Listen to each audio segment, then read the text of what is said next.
just found through experience so far that it would seem unnatural actually to send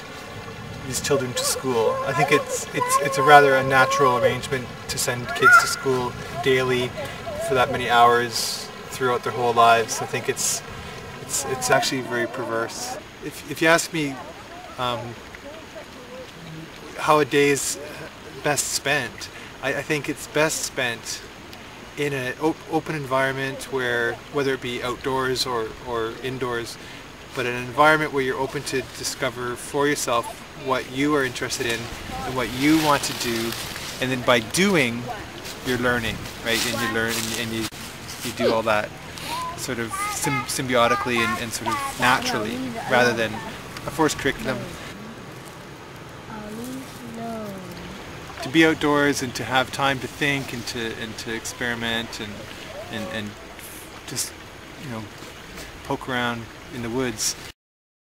When I was reading Henry David Thoreau, it was like he'd say some afternoons he would just go out in the middle of Walden Pond in his little boat and lay down in it and just float, and then he would just sort of, his mind would wander off or whatever, and he'd have this sort of floating experience where and all of a sudden he just nudges up against shore and it's like, oh, a shock that you've arrived. And I think that's much more conducive to opening your mind and to having an experiential education than someone, you know, than listening to the bells ring at your school to tell you when it's time to go outside and play and when it's time to come back, and everything regimented by, you know, these schedules that someone's made up somewhere in you know, Premier's office or the Office of Education, and it's just bizarre.